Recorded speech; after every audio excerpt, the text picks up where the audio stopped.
संक्षिप्त कर पाऊं। उस छोटा करने में मैं अब कुंथु बन जाऊं, अब कुंथु बन जाऊं। भव भ्रमण का ज्ञान नहीं कुछ, भव भ्रमण का ज्ञान नहीं कुछ।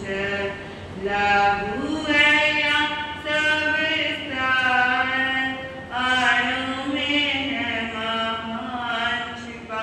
हमें संदेश दिया सुंदर, श्री कुंथु प्रभु जी का है, श्री कुंथु प्रभु जी का है। शुभ नाम की सुख कर, आणु में है महान छिपा। हमें संदेश दिया सुंदर।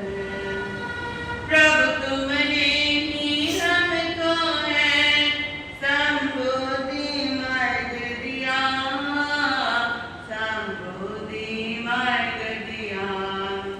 प्रभु तुमने ही हमको है संबोधि मार्ग दिया, संबोधि मार्ग दिया। छोटा करते करते सब कर्मों को नष्ट किया, कर्मों को नष्ट किया। करते सब कर्मों को नष्ट किया, कर्मों को नष्ट किया। मेरे और अपने काब, मेरे और अपने काब, तुम मेट दो अंतर। आणु में है महान छिपा। हमें संदेश दिया सुंदर, श्री कुंथु प्रभु जी का है, श्री कुंथु प्रभु जी का है। शुभ नाम की सुख कर, आणु में है महान छिपा। हमें संदेश दिया सुंदर। मिल जाए मुझसे दिवस इस आशा के तले, इस आशा के तले। मिल जाए मुझसे दिवस इस आशा के तले, इस आशा के तले। जिसमें हो प्रकाश भरा, वो एक छोटा दीप जले, वो एक छोटा दीप जले। जिसमें हो प्रकाश भरा, वो एक छोटा दीप जले, वो एक छोटा दीप जले। दिख जाए जिसमें हार, दिख जाए जिसमें हार। पहुँचूं मैं मंजिल पर, आणु में है महान छिपा। हमें संदेश दिया सुंदर, श्री कुंथु प्रभु जी का है, श्री कुंथु प्रभु जी का है। शुभ नाम की सुख कर, आणु में है महान छिपा। हमें संदेश दिया सुंदर, आणु में है महान छिपा। हमें संदेश दिया सुंदर। बोलिए सत्र में तीर्थंकर श्री कुंथुनाथ भगवान। सर्वेषु मैत्रीन् गुणेषु प्रमोदं, क्लिष्टेषु जीवेषु कृपापरत्वम्।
पूज्य शिवाचार्य भगवान, परम श्रद्धेय, परम उपकारी, परम ज्ञानी पूज्य गुरुदेव श्री जी एवं पूज्य गुरुदेव जी महाराज के चरणों में भाव बंदन नमन स्वीकार।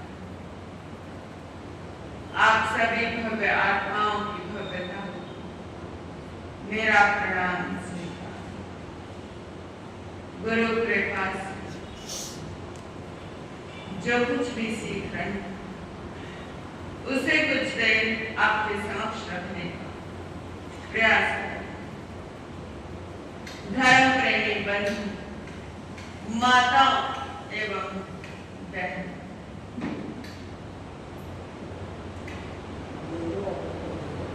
एक घर एक नींव पर टिका होता है। जितनी उस घर की नींव मजबूत उतना ही वो घर मजबूत। यदि इस घर की नींव इतनी मजबूत नहीं है, लेकिन ऊपर वाला हिस्सा यदि मजबूत है, तो मामला गड़बड़ हो सकता है। तो घर की नींव की मजबूती जरूर होनी चाहिए। नींव भराई के समय लोग बहुत सारे पंडित पुरुषों इत्यादि के पास जाते हैं कि भाई नींव भराई का समय है, नींव भराई का मुहूर्त देखो। क्या कोई ऊपरी हिस्से के अंदर कुछ होता है, उसका तो मुहूर्त नहीं निकाला जाता है, लेकिन मुख्य रूप से नींव के लिए बड़ा ख्याल रखा जाता है। ऐसे ही मैं आपसे कह रही हूं, अपने जीवन के अंदर संस्कारों की नींव मजबूत है। अपने बच्चों के अंदर संस्कारों की नींव मजबूत है। उन्हें बचपन से कुछ संस्कार, बेसिक संस्कार देने चाहिए। उन्हें अपने धर्म के बेसिक प्रिंसिपल सिखाने चाहिए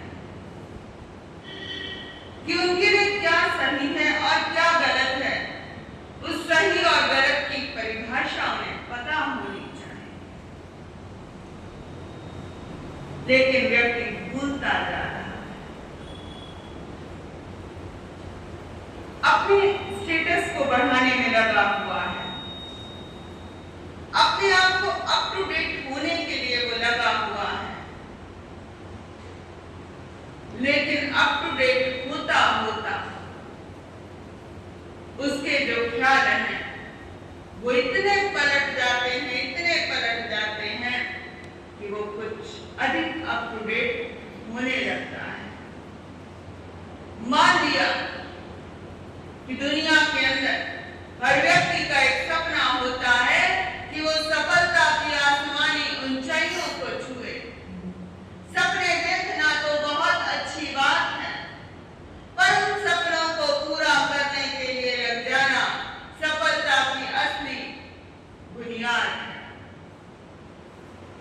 मानव की मिट्टी को जन्म देना तो कुदरत का काम है, लेकिन उसी मिट्टी में से वट वृक्ष लहरा देना ये उस इंसान की सफलता की कहानी है। मानव इंसान को इंसान का शरीर देना तो कुदरत का काम है, लेकिन उसी इंसान को इंसान से भगवान बना देना ये उस इंसान की सफलता की असली कहानी हुआ करती है। कर से ही करोड़पति होता है और कर से ही कर्मफूटा होता है। र से ही राम होता है और र से ही रावण होता है। क से ही कृष्ण होता है और उसी क से कंस होता है। उसी ग शब्द से गौशालक होता है और उसी ग शब्द से गौतम होता है।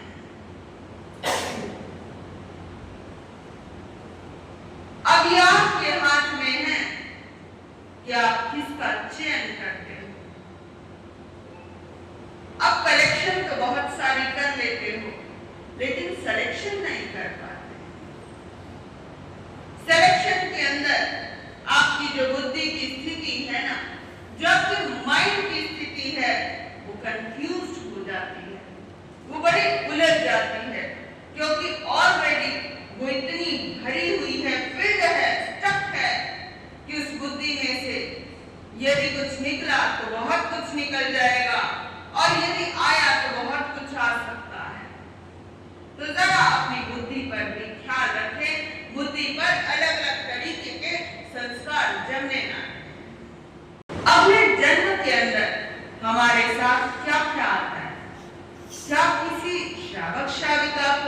पता ही होगा, कर्म आते हैं, आत्मा के साथ लगे, आत्मा आती है।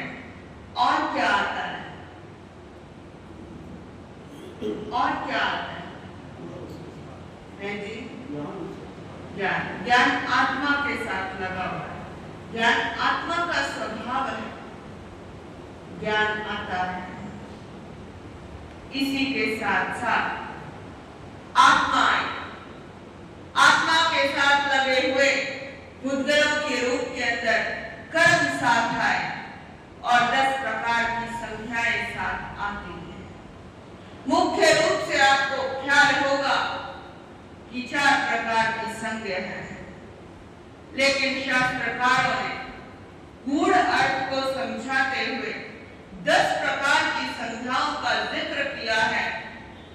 आहार संख्या, जैसे किसी के अंदर बहुत क्षुधा होती है, भूख होती है, स्टार्विंग की नेचर होती है। जैसे अभी तो किसी वस्तु का नाम भी नहीं लिया, इतने में क्या हुआ, भूख लगनी स्टार्ट हो जाती है कि बस वो थाली में आए और तब हम खा लें। तो ये भी हमारे साथ आती है। इट मीन्स आप पास्ट जन्म के अंदर क्या रहे होंगे, तिरंज इत्यादि रहे होंगे। आप देखो, तिरंज को भूख अधिक लगती है, पशु पंछियों को जितना खिला दो उतना ही कम है, खूब भूख लगती है। इंसान को तो चाहिए एक लिमिटेड, लेकिन कुत्ते के मन के अंदर एक भय भी होता है, फिर मिलेगा या नहीं मिलेगा। तो इट मीन्स उसके अंदर भय संज्ञा भी है, तो भय भी संस्कारों का ही हिस्सा हो गया। मैथुन संज्ञा, अधिक विषय वासना की अंधी दौड़, ये भी पिछले संस्कारों की वजह से व्यक्ति के अंदर व्यक्तिगत रूप से कुछ चीजें ऑटोमेटिकली आ जाती है। परिग्रह संज्ञा, ये भी संस्कार है बहुत कुछ इकट्ठा करने का। मूर्छा, चीजों के प्रति अधिक अटैचमेंट, चीजों के प्रति ममत्व भाव, मेरापन, मूर्छा भाव। जो परिग्रह है ना, ये ऐसा ग्रह है, ये आपके 9 के 9 ग्रहों को और शांत करने की ताकत रखता है। अगर आपने परिग्रह संज्ञा से आप अपरिग्रही हो गए, आपने अपरिग्रह के सिद्धांत को यदि फॉलो कर लिया तो शायद बहुत उत्तम हो जाएगा। आपके सारे के सारे 9 ग्रहों पर आप शांति प्राप्त करेंगे, क्योंकि सारा झगड़ा ही इस बात का है, ये वस्तु मेरे पास है, ये वस्तु मेरे पास अधिक है, या ये वस्तु पड़ोसी के पास है और ये वस्तु पड़ोसी के पास नहीं है। ये 4 मुख्य रूप से संख्याएं। आगे की संख्याओं पर हम जिक्र करते हैं। क्रोध संज्ञा, ये भी आपके साथ अगले जन्म के साथ, संस्कारों के साथ जुड़कर चले जाते हैं। किसी में क्रोध की मात्रा अधिक है और किसी में क्रोध की मात्रा अल्प है। अभिमान संज्ञा, किसी में मान की मात्रा अधिक है और किसी में मान की मात्रा अल्प है। माया संज्ञा, किसी में माया की संज्ञा अधिक है और किसी के अंदर अल्प है। लोभ संज्ञा, किसी की लोभीली प्रवृत्ति, लचीलापन अधिक है लोभ के संबंध में और किसी के भीतर अल्प है, थोड़ा है। कई तो बड़े सेटिस्फाइड होते हैं। धारणा बनी हुई है लोभ से लाभ होता है, लेकिन भगवान महावीर कहते हैं लाभ से भी लोभ बढ़ता है, तुम संतुष्ट रहो। हे संतोषी जीव, हे आत्मन, तेरा स्वभाव लोभ का नहीं है, तेरा स्वभाव लाभ का नहीं है। हे आत्मन, तो अपने भीतर संतोष रख। फिर उसके बाद हम आए ओग संज्ञा, लोक संज्ञा। ओग संज्ञा से हमारा तात्पर्य है जैसे कुछ व्यक्तियों के भीतर एक भावना होती है, अधिक व्यक्ति आ जाए तो उनको ऐसा भयभीत होते हैं कि भाई अधिक व्यक्तियों से मुझे नहीं मिलना। और कुछ ऐसा भी होता है अगर अकेला रह जाए व्यक्ति, बच्चे स्कूल चले गए, ये भी एक भावना रह जाती है, मैं अकेला रह गया। ये भी हमारे पूर्व के संस्कार। जैसे कभी कभी कुछ बच्चों को बाहर से हल्की सी कुंडी लगाई कि बच्चा कहीं बाहर ना गिरे, लेकिन बच्चा क्या है, शोर मचाने लगता है। ये ओग संज्ञा का ये परिणाम है। फिर लोक संज्ञा, जैसे कभी कभी पेरेंट्स डॉक्टर हैं तो बच्चा भी डॉक्टर होगा। ये लोक संज्ञा की वजह से, उसके पूर्व के संस्कारों की वजह से। जैसे पेरेंट्स चार्टर्ड अकाउंटेंट हैं और बच्चे भी आगे चार्टर्ड अकाउंटेंट बनते हैं। पेरेंट्स वकील हैं और बच्चा भी वकील बनता है। पेरेंट्स धोबी हैं, पिता धोबी है और बेटे ने भी क्या चयन किया कि मैं भी धोबी बन जाऊं। पेरेंट्स ने सोचा पेरेंट्स लोहार हैं और बच्चे ने भी आगे लोहार का काम किया। पेरेंट्स सुनार हैं, बच्चे ने भी आगे क्या किया, वही बच्चा भी सुनार हो गया। पेरेंट्स चमड़े का व्यापार करते हैं, चमड़े का व्यापार करने वाले को चमार कहा जाता है और आगे बच्चे ने भी क्या कर लिया, बच्चा भी वही हो गया। तो ये किसकी वजह से? ये संस्कारों की वजह से। ये 10 प्रकार की संज्ञाएं, संस्कार। हम कहते हैं ना इस व्यक्ति में ऐसे पूर्व जन्म के संस्कार हैं, इस व्यक्ति के अंदर ये पूर्व जन्म की कुछ बातें हैं। कम भूख लगती है तब भी कहते हैं कि भाई ये पूर्व जन्म में कोई साधक रहा है, साधु रहा है, तपस्वी रहा है। तो कहने का भाव है ये आधे संस्कार तो आपके पिछले जन्म के चल रहे हैं और कुछ संस्कार ऐसे होते हैं जो आपके आने वाले जन्मों में आपके साथ नए बनते चले जाते हैं। कुछ चीजें बनती हैं, बिखरती हैं, फिर बनती हैं, फिर बिगड़ती हैं। ये जीवन का यही दस्तूर है। जिंदगी 4 दिनों की है। 2 दिन आरज़ू में कट जाते हैं और 2 दिन इंतजार में कट जाते हैं और बस यही तो जिंदगी का दस्तूर है।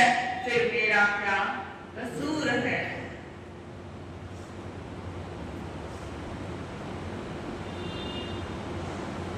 भगवान महावीर स्वामी बाल्यकाल से बड़े संस्कारी हैं। योग के अंदर भी पूर्व जन्म के संस्कार रहे हैं।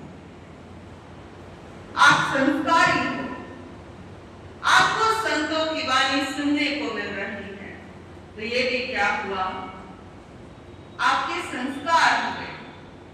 कई व्यक्तियों को धर्म स्थानों की चौखट रास नहीं आती। कई व्यक्ति धर्म स्थान पर पहुंचे लेकिन ऊपर चढ़ने का नसीब नहीं है, सुने देखा। कई व्यक्ति आ भी गए, आने के बाद कान के अंदर नहीं जाते। अब कितने सारे व्यक्ति हैं जो आसपास इर्द गिर्द रहते हैं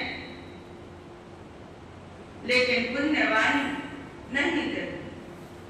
अब भाई किसी का भी क्या कर सकते हैं?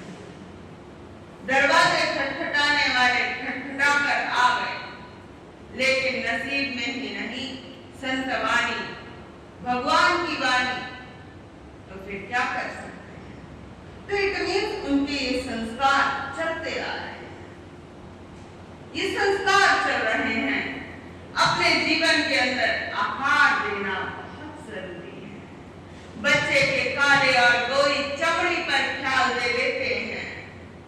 लेकिन बच्चे के सुंदर मन पर ख्याल नहीं करते। एक स्कूल के अंदर रहना हुआ था, प्रवास रहा था। उस स्कूल के अंदर लिखा हुआ था एक स्लोगन, चमड़ी सुंदर हो या ना हो, लेकिन जीव का मन सुंदर होना चाहिए। मन के अंदर मैलापन नहीं होना चाहिए, मन गोरा होना चाहिए। मन के अंदर ट्रांसपेरेंसी होनी चाहिए। मन के अंदर अंधेरा ना छाया रहे। मन के अंदर किसी भी प्रकार का धुंधलापन ना रहे। मन के अंदर किसी भी प्रकार का धुंधला भाव ना रहे। मन चंगा तो कटौती में गंगा। मन के हारे हार है और मन के जीते जीत है। थोड़ा सा मोड़ने की ही देर है। मान लो बुरे संस्कार किसी संगति की वजह से आ भी गए, लेकिन अपने मन को तो पता है कि हम कहां पर खड़े हैं। तो अपने भीतर ये भावना आनी चाहिए कि भाई अपने मन को तुम सही ढंग से आगे बढ़ाओ। मन को अधो में मत लेकर जाओ या नीचे मत लेकर जाओ। मन को उधर की ओर लेकर जाओ, यानी मन को एक उन्नत दशा की ओर लेकर जाओ। मन को उन्नत स्तर पर लेकर जाओ। धीरे धीरे मोड़ तू इस मन को, इस मन को तू, इस मन को। धीरे धीरे मोड़ तू इस मन को, इस मन को तू, इस मन को। धीरे धीरे मोड़ तू इस मन को, इस मन को तू, इस मन को। मन मोड़ जाए फिर डर नहीं, कोई दूर खुदा का घर नहीं। धीरे धीरे मोड़ तू इस मन को, इस मन को तू, इस मन को।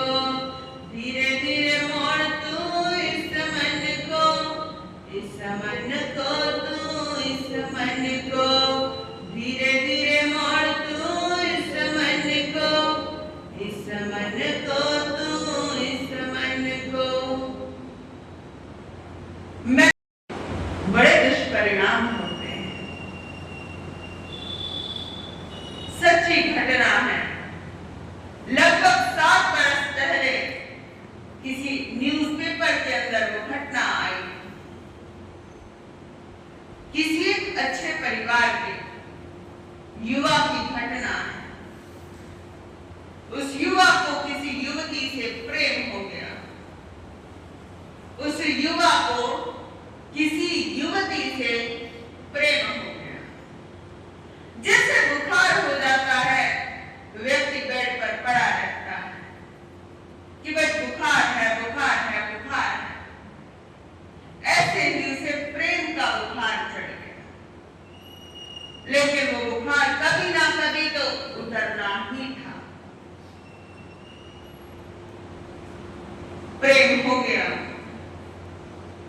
उस लड़की ने भी अपने माता पिता को तैयार कर लिया विवाह के लिए कि मुझे वो लड़का अकेला रहता है, माता पिता भी देहावसान हो चुके हैं, घर की जिम्मेवारियां भी नहीं हैं, किसी भी प्रकार की कोई ननद नहीं है, नंदोइया नहीं है, कोई अधिक रिश्तेदार नहीं है, और ना ही मेरे अंदर इतना सामर्थ्य है अधिक कार्य करने का, और ये घर ठीक है। माता पिता ने लड़के को देखा, लड़के के बाहरी मन को तो देख लिया, बाहरी चमड़ी को देख लिया, बाहर के आकार को देख लिया। नैनक सुंदर है, फीचर्स अच्छे हैं, फीचर्स अच्छे चेक कर लिए, लेकिन नेचर अच्छा है या नहीं ये चेक नहीं किया। तन चेक कर लिया, तन कैसा है, लेकिन मन कैसा है ये चेक नहीं किया। कद कैसा है ये चेक कर लिया, लेकिन उसका मानव के रूप में पद कैसा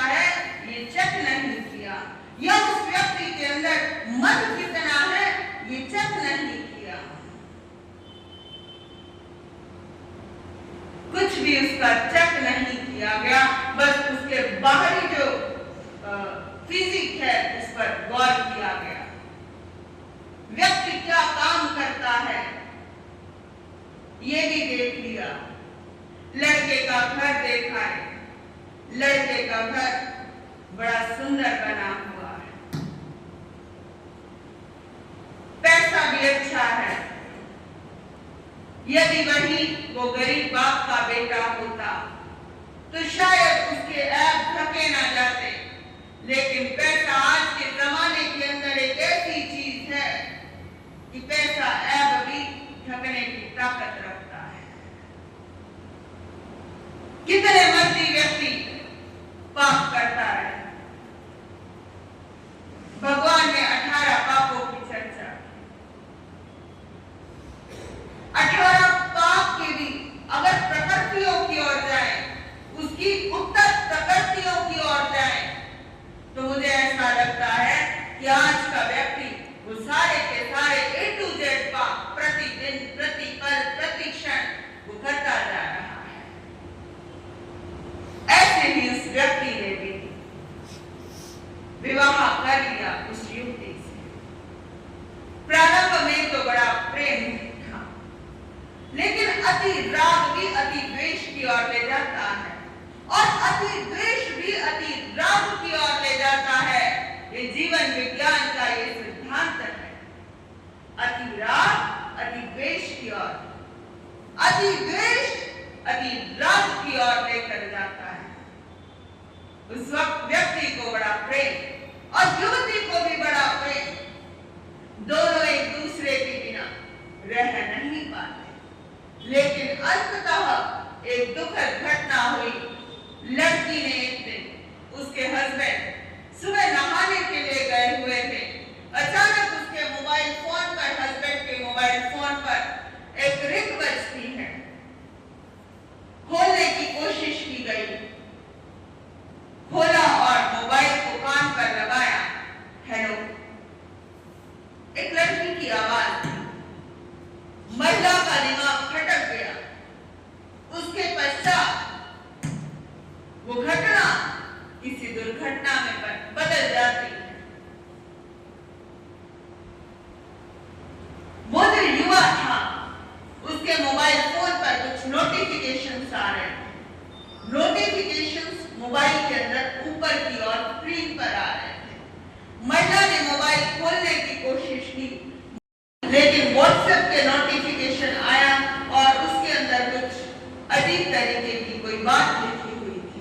मैं फलां जगह तुम्हारा इंतजार करूं, आज तुम कितने बजे आ रहे हो? उस महिला का दिमाग खराब हो गया। जैसे ही वो युवक नहाने के बाद आया, आज उस युवक को सुबह ब्रेकफास्ट ना मिला,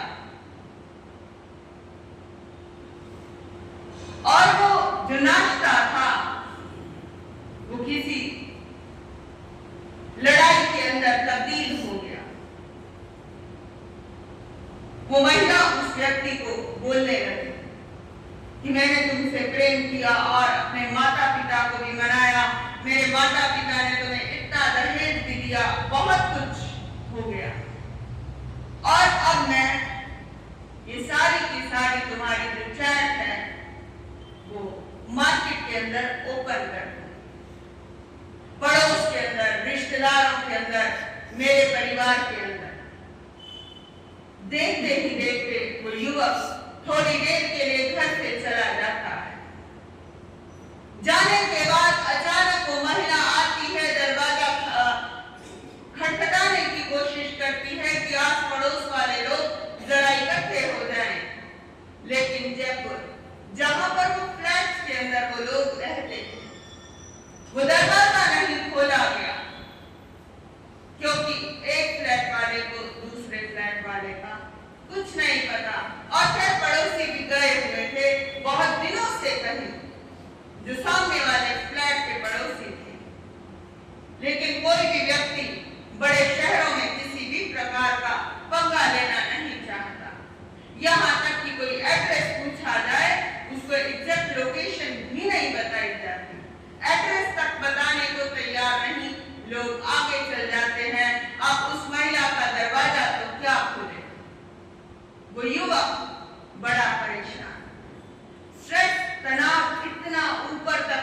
किया कि वो अचानक मार्केट से बड़ा चाकू लेकर आता है। दरवाजा खोला, महिला बिस्तर के अंदर लेटी हुई है, एसी चलाकर, कंबल ओढ़कर, और उसके पति ने उसके 45 टुकड़े कर दिए। एक टुकड़ा नहीं, 45 टुकड़े। और 45 टुकड़े करने के बाद फ्रिज के अंदर फ्रीज कर दिया। एक प्लास्टिक की पॉलिथीन के अंदर डालकर उन टुकड़ों को डबल स्टोरेज वाले जो फ्रिज आते हैं उसके अंदर वो बर्फ की वो निकाल कर वो पूरा उसे उसके शरीर को फ्रीज कर दिया। अब उस लड़की के भाई ने सोचा, बहुत दिन तक कॉल नहीं आया, वो युवक उस घर से चला गया, फ्रीज करके लॉक लगाकर चला गया। जाने के बाद काफी दिन तक उसके मोबाइल फोन पर कॉल की गई, लेकिन वो व्यक्ति फोन नहीं उठा रहा है, फोन बंद है, नंबर चेंज कर लिया है, किसी दूसरे के आधार कार्ड पर सिम खरीद ली गई है। और उसके बाद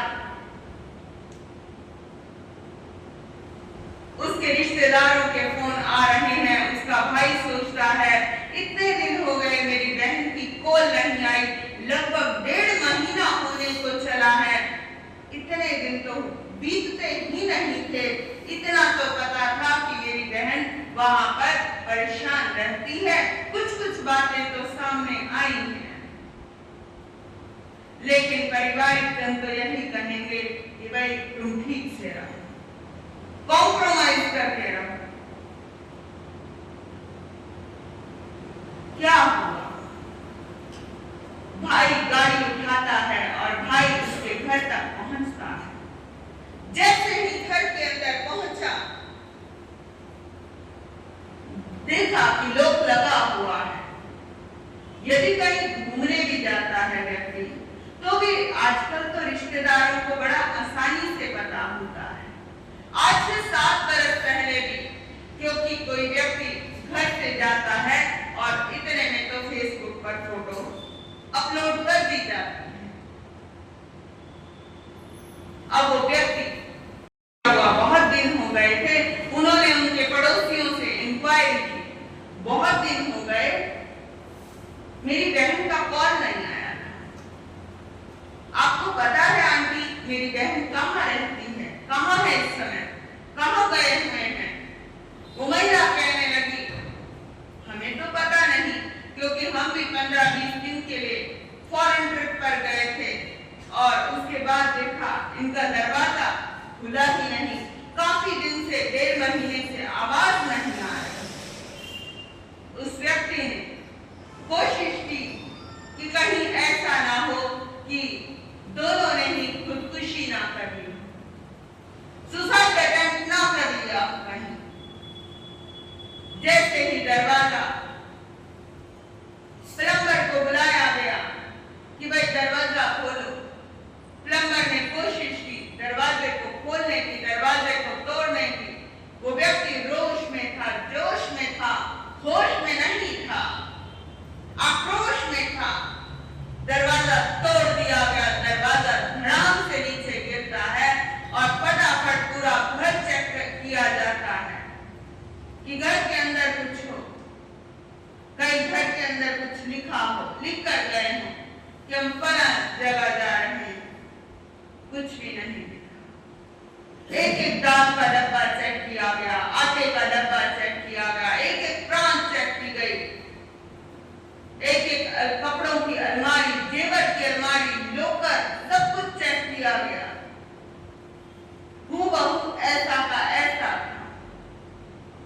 अंत के अंदर फ्रिज चेक किया गया, फ्रिज के अंदर निचले हिस्से में कुछ ना लिखा। जैसे ही वो ऊपरी हिस्से की ओर, फ्रिज के ऊपरी हिस्से की ओर जाते हैं और खोलते हैं तो उसके अंदर कुछ टुकड़े नजर आते हैं। पुलिस को फोन किया गया, पुलिस के द्वारा उसकी इंस्पेक्शन की गई, इन्वेस्टिगेशन की गई, जांच तो उसके अंदर पाया, क्या पाया? 45 टुकड़े एक मानवीय शरीर के।